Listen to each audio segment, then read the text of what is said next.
Tapa at the ashram can well be defined as polyhedral, with its many levels and its many purposes, its many aspects, many interpenetrating and interrelated qualities and characteristics, its very dazzling diversity in seeming contradiction, with its oneness of aim to achieve the blend of life with the supramental.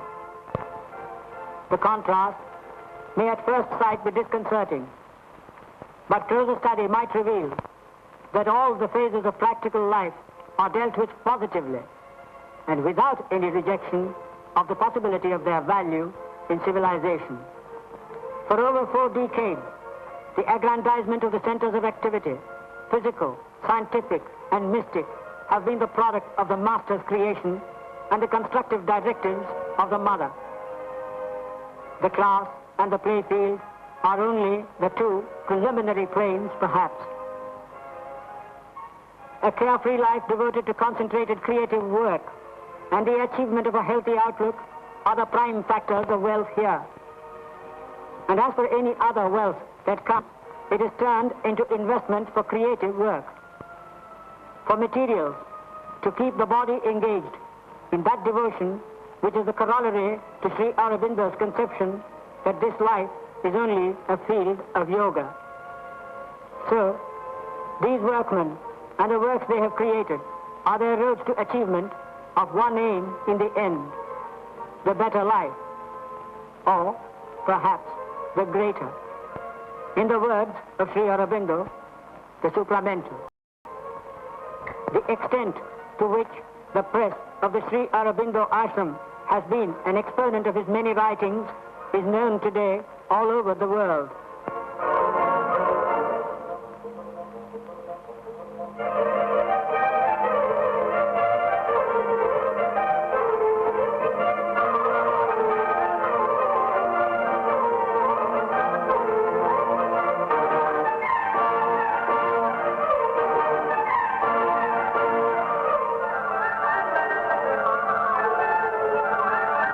What the master wrote has been published in the languages of our world, languages of the East and of the West. That the ashram should have taken over the task of executing the printing of the master's works is another proof of the meticulous care and devotion and the confidence in the technological skill of the ashramites. Perhaps, in its way, the printing press has contributed immensely to the widespread influence, the magic influence of the master's name.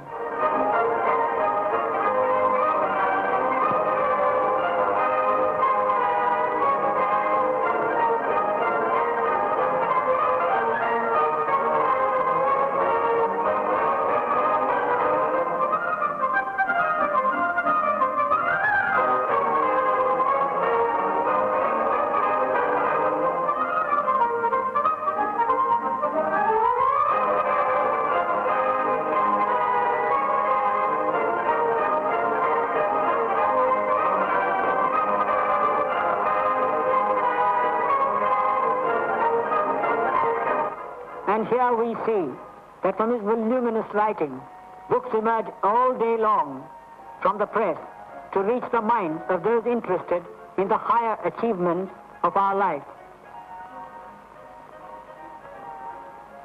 To the literate, perhaps, this is the center that conveys most how much time the master devoted to his writing as a poet, philosopher, seer, and mystic. All the publications of the master and those of the mother have been rendered into many languages. And to this there can be no end.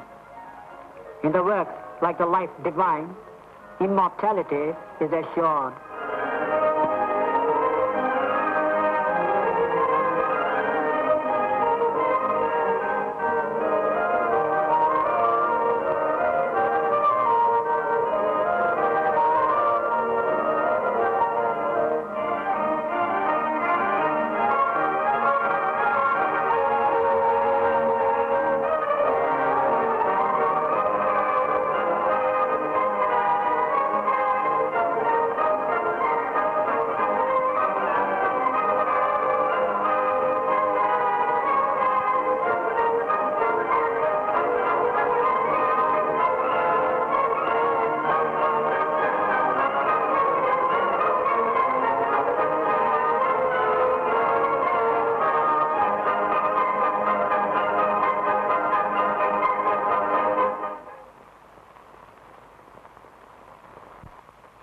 Besides the press, a newer method of record is also encouraged at the photo section, a branch of activity in keeping with the requirements of an international center of education and culture.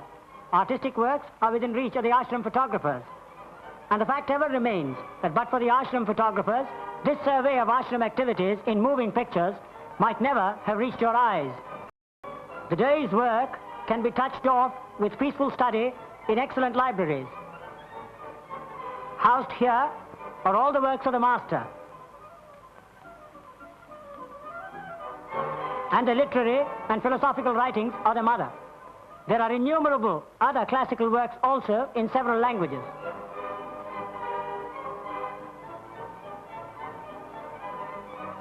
And every day the libraries are getting richer with further additions.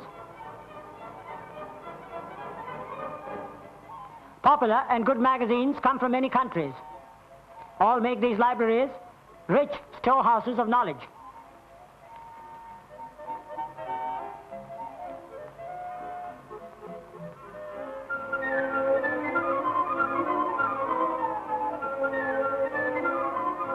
First aid and first-class medical attention are available for the ashramites, and they can choose any three of the medical treatments in practice.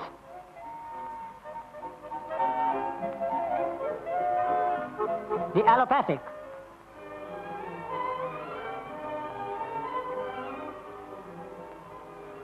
the Indian or Ayurvedic,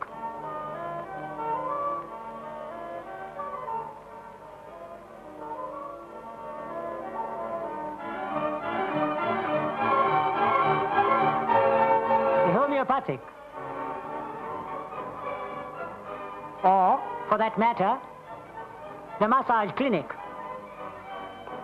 where one can go for a cure, for a healthy massage, for the betterment of the body, or for a happy feeling.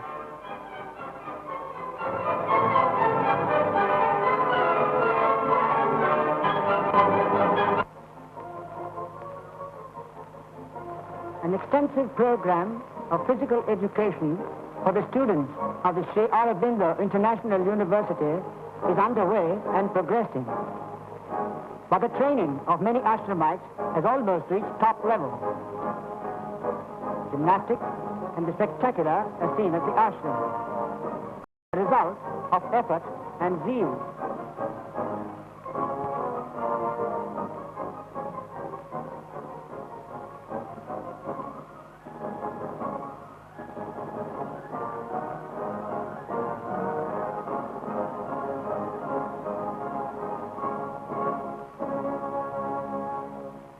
Careful study of the progress made will reveal that the mother takes special interest in the progress of the physical development of the ashramites.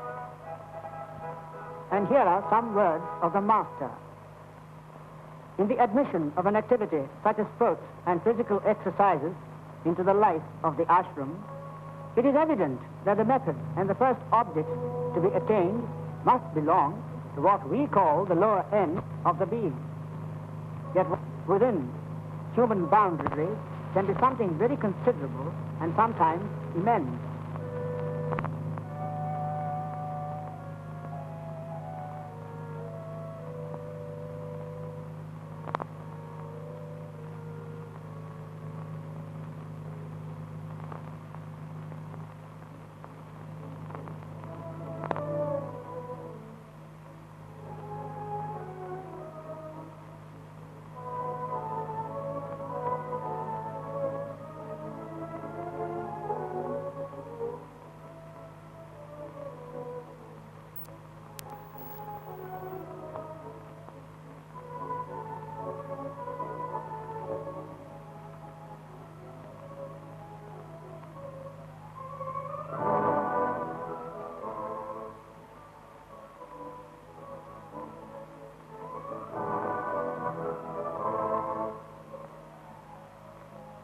And here is an instance of the devotion of the ashramites to the mother on her birthday.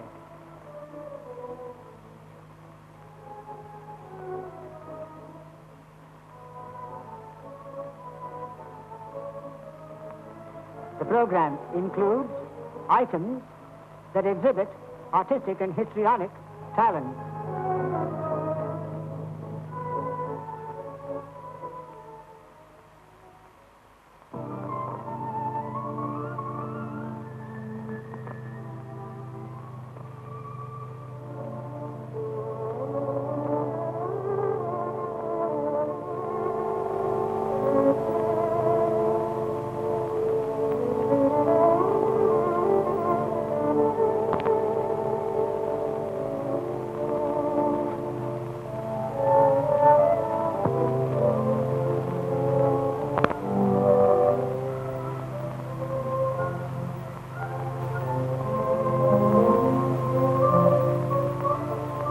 Or it may be the school anniversary day when the students stage a play.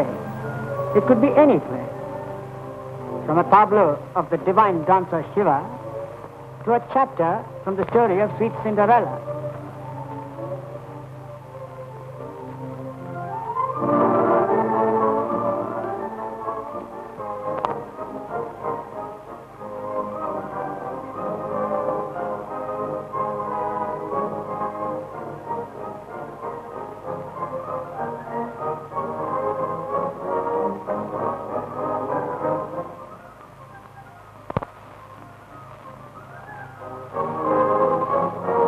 It's Christmas time, and the children must have their day. The tree and mother will come.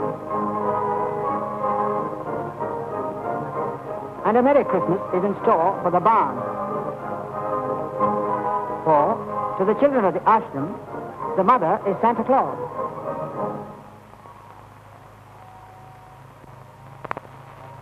She will give every one of them blessings, presents, and sweets.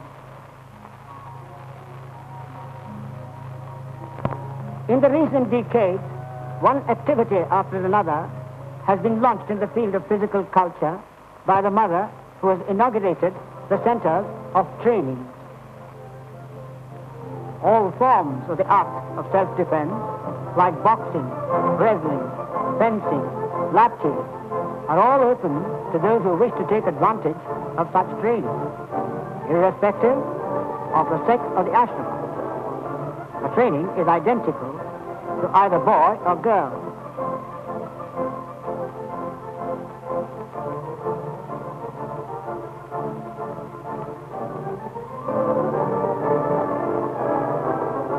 The discipline of duty will take us through the austerity of physical life. Such are some of the words of the mother. She has said, too, that the basic program will be to build a body beautiful in form, harmonious in posture, and agile in its movements, powerful in its activities, and resistant in its health and organic functions. Well-known men visit the ashram to give demonstrations to the inmates.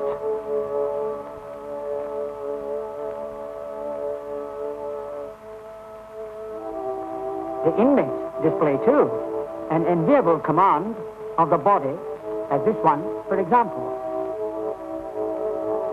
He is certainly at home in physical training of the yogic style.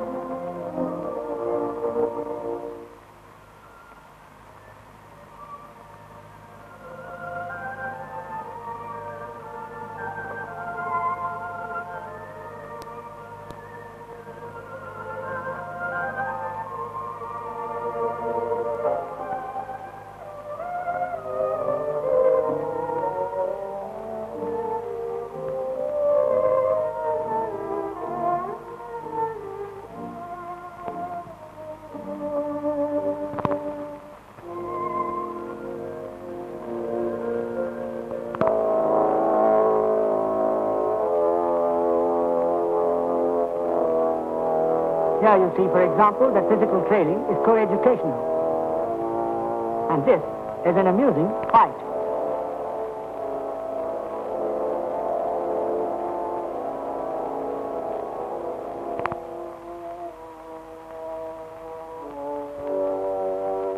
Not this one by any means. He is the physical training instructor, and I wouldn't take a punch from him.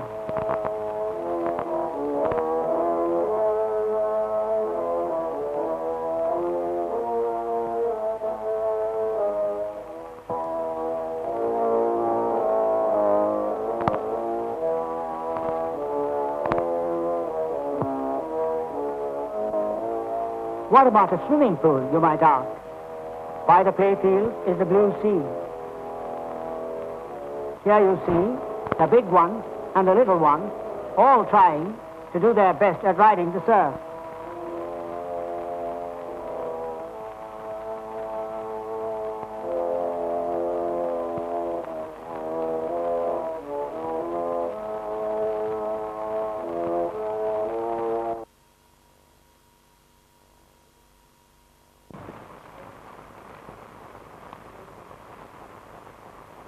Like the golden crop that the ashram fields yield at harvest time,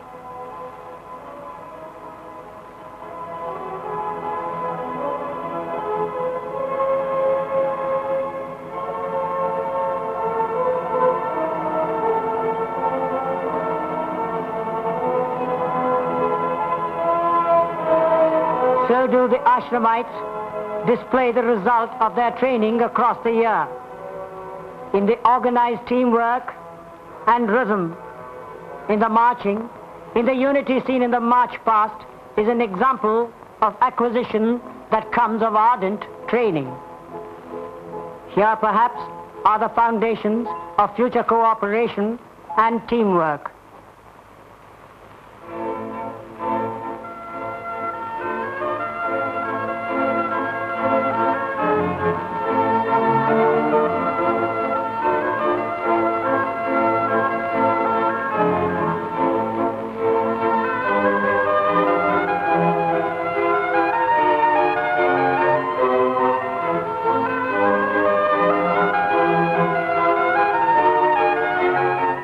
Agility and speed are both seen in the hurdles.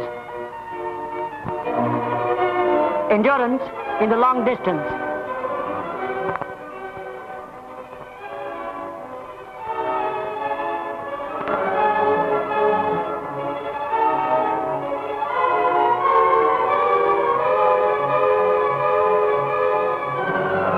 Speed and agility in the sprints.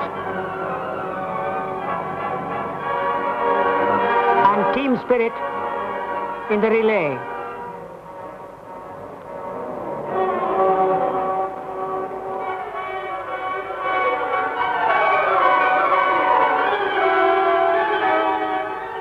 Hop, step and jump.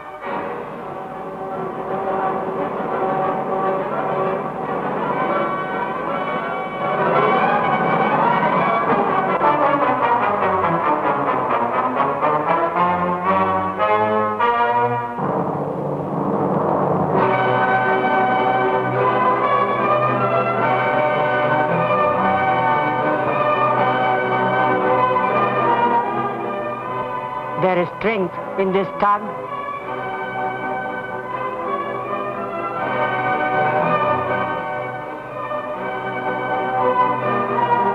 Not that there is no strength in this one.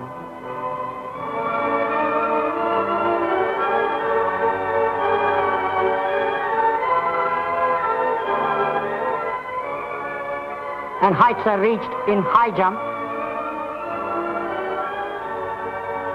and altitudes in pole vault.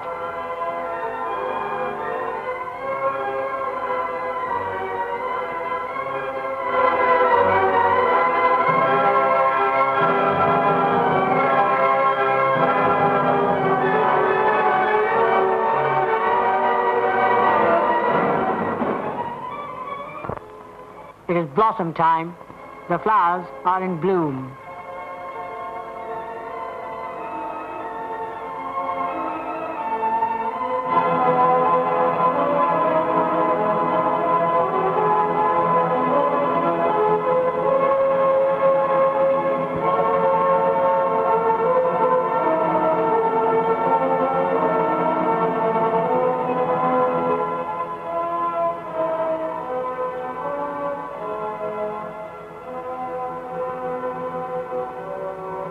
are flower gatherings for offerings.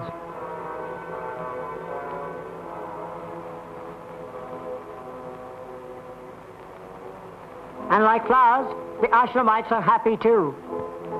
It is the season when on a day the mother gives away saris as presents.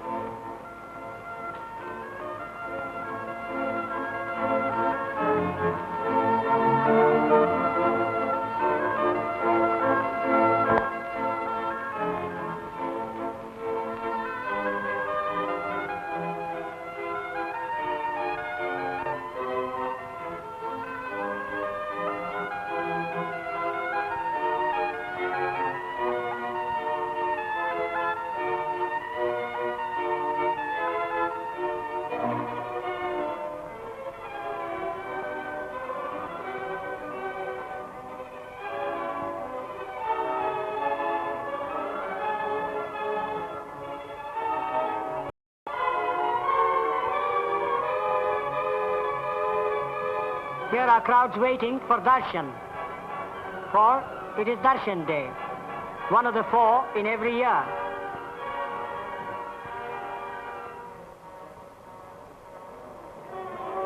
Soon the ashramites will pay homage to the mother.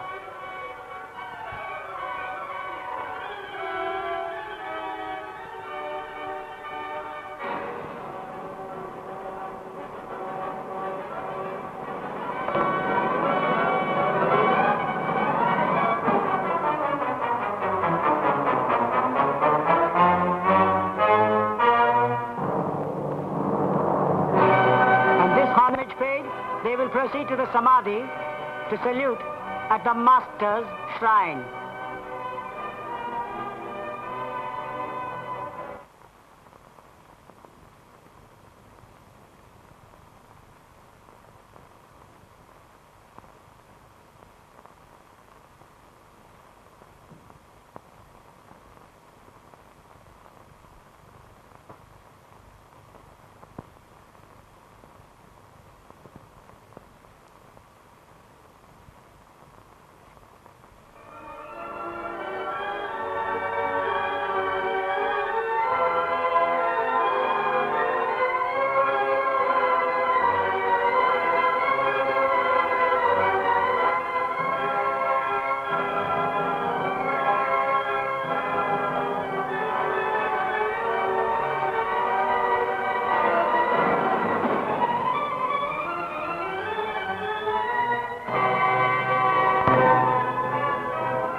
And then they go to where the master lived.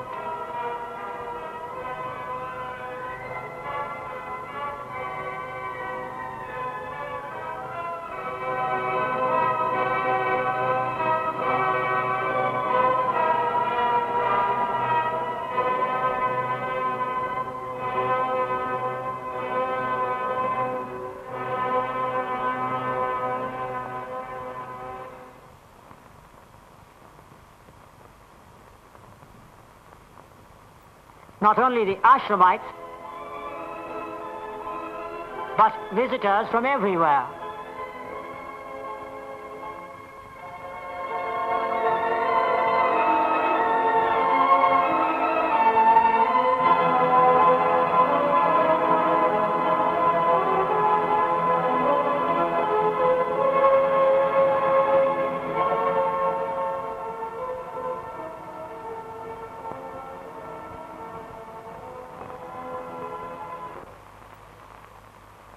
And 24th of April was also chosen for the declaration of the inauguration of the Sri Aurobindo International University Center.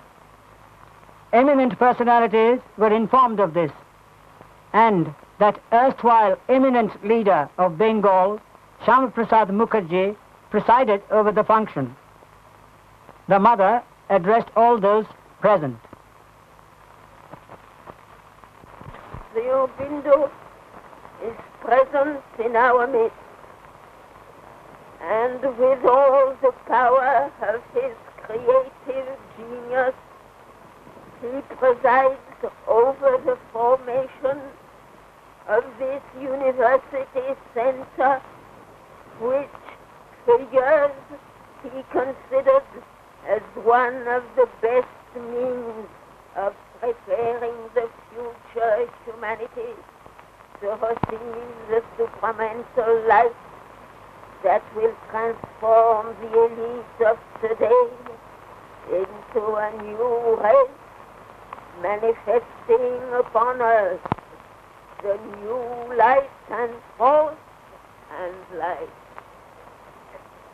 In his name, I open today this convention meeting here with the purpose of realizing one of his most cherished ideas. 1 year after the convention, the mother declared open the International Center, thereby laying the foundations, as it were, today, of the International Cultural Center of tomorrow.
No one who visits the ashram can ever forget the flowers that blossom here. They come into their own, these flowers, at the ashram, for they are the mother's ministers of beauty and truth. Yes, truth as well as beauty, for the mother attributes symbolic meaning to each flower. Ask a sadhaka the significance of a flower which the mother gives him at blessings, and he is likely to say, remember that mother gives not simply the flower, but the state of consciousness for which it stands, if you are open to receive it. The sadhakas of the ashram testify that again and again they step at the flower room on their way to samadhi and are given the exact combination of flowers that conveys to them a striking message which meets their current spiritual problem.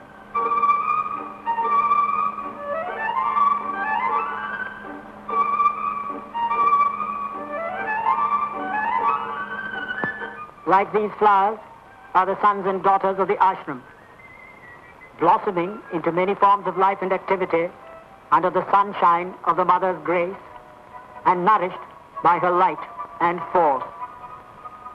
The seeds of the ashram flowers have been gathered from many parts of India and the world. With skill and devotion, they have been adapted to the soil and the climate until they blossom forth, as you see, with rare beauty. Just so, the divine gardener has been attracting to this propitious spot men, women and children from all over India and many parts of the world, a colony of heaven, flowering into the new race of the sons and daughters of the divine.